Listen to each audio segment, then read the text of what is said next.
പ്രിയമുള്ളവരെ, വചനജ്വാല 1580 ദിവസത്തിലേക്ക് പ്രവേശിക്കുന്ന ഇന്ന് ഡിസംബർ 28 ഞായറാഴ്ച എല്ലാവർക്കും ഏറ്റവും നല്ല ഒരു സുപ്രഭാതം ആശംസിക്കുന്നു.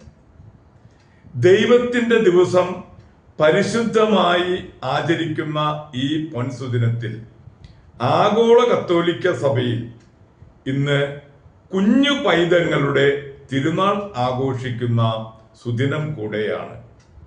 എല്ലാ കുഞ്ഞു മക്കൾക്കും കുഞ്ഞു പൈതങ്ങളുടെ തിരുനാൾ ആശംസകൾ നേരുന്നു.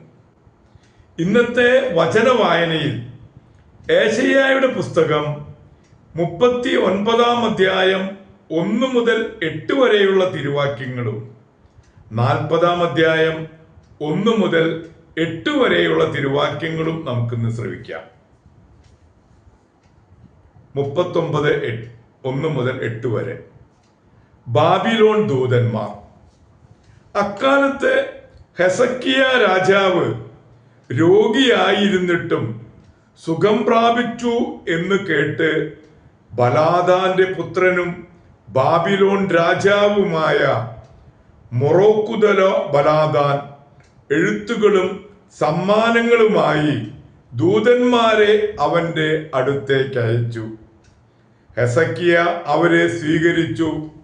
അവൻ തന്റെ ഭണ്ഡാരവും വെള്ളിയും സ്വർണവും സുഗന്ധ വ്യഞ്ജനങ്ങളും പരിമള തൈലവും തന്റെ ആയുധശാല മുഴുവനും സംഭരണശാലകളിൽ ഉണ്ടായിരുന്ന സർവവും അവർക്ക് കാണിച്ചു കൊടുത്തു.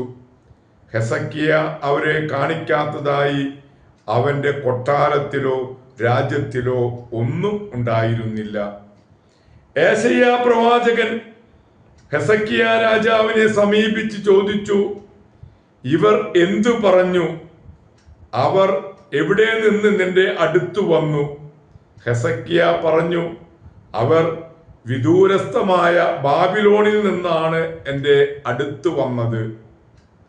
അവൻ ചോദിച്ചു, അവർ നിന്റെ ഭവനത്തിൽ എന്തെല്ലാം കണ്ടു? ഹെസക്കിയ പറഞ്ഞു, എൻ്റെ ഭവനത്തിലുള്ളതെല്ലാം അവർ കണ്ടു. ഞാൻ അവരെ കാണിക്കാത്തതായി എൻ്റെ സംഭരണശാലകളിൽ ഒന്നുമില്ല. ഏശയ്യ ഹെസക്കിയായോട് പറഞ്ഞു, സൈന്യങ്ങളുടെ കർത്താവിന്റെ വാക്ക് ശ്രവിക്കുക. നിന്റെ ഭവനത്തിലുള്ളതും ഇന്ന് വരെ നിന്റെ പിതാക്കന്മാർ സമ്പാദിച്ചതുമായ സകലതും ബാബിലോണിലേക്ക് കൊണ്ടുപോകുന്ന ദിനങ്ങൾ വരുന്നു. ഒന്നും അവശേഷിക്കുകയില്ലെന്ന് കർത്താവ് അരുളി ചെയ്യുന്നു. നിനക്ക് ജനിച്ച നിന്റെ സ്വന്തം പുത്രന്മാരിൽ ചിലരെയും അവർ പിടിച്ചു കൊണ്ടുപോകും. ബാബിലോൺ രാജാവിന്റെ കൊട്ടാരത്തിലെ ഷണ്ടന്മാരായിരിക്കും അവർ. ഹെസക്കിയ ഏശയ്യായോട് ചോദിച്ചു, നീ സംസാരിച്ച കർത്താവിന്റെ വചനങ്ങൾ ശ്രേഷ്ഠമാണ്. എന്തുകൊണ്ടെന്നാൽ അവൻ വിചാരിച്ചു, എൻ്റെ നാളുകളിൽ സമാധാനവും സുരക്ഷിതത്വവും ഉണ്ടായിരിക്കും. ഇനി 39 സമാപിച്ചു. 40 അധ്യായം 1 മുതൽ 8 വരെയുള്ള വാക്യങ്ങൾ കൂടി നമുക്ക് ശ്രവിക്കാം. ജനത്തിന് ആശ്വാസം. നിങ്ങളുടെ ദൈവം അരുളി ചെയ്യുന്നു, ആശ്വസിപ്പിക്കുവിൻ, എൻ്റെ ജനത്തെ സമാശ്വസിപ്പിക്കുവിൻ. ജെറൂസലേമിനോട് സൗമ്യമായി സംസാരിക്കുകയും അവളോട് പ്രഘോഷിക്കുകയും ചെയ്യുവിൻ. അവളുടെ അടിമത്തം അവസാനിപ്പിച്ചു, തിന്മകൾ ക്ഷമിച്ചിരിക്കുന്നു. എല്ലാ പാപങ്ങൾക്കും കർത്താവിൽ നിന്ന് ഇരട്ടി ശിക്ഷയും ലഭിച്ചിരിക്കുന്നു. ഒരു സ്വരം ഉയരുന്നു, മരുഭൂമിയിൽ കർത്താവിന് വഴിയൊരുക്കുവിൻ. വിജനപ്രദേശത്ത് നമ്മുടെ ദൈവത്തിന് വിശാല വീതി ഒരുക്കുവിൻ. താഴ്വരകൾ നികത്തപ്പെടും, മലകളും കുന്നുകളും താഴ്ത്തപ്പെടും, കുന്നും കുഴിയുമായ സ്ഥലങ്ങൾ നിരപ്പാകും, ദുർഘട പ്രദേശങ്ങൾ സമതലമാകും. കർത്താവിന്റെ മഹത്വം വെളിപ്പെടും, മർത്യരെല്ലാവരും ഒരുമിച്ച് അത് ദർശിക്കും.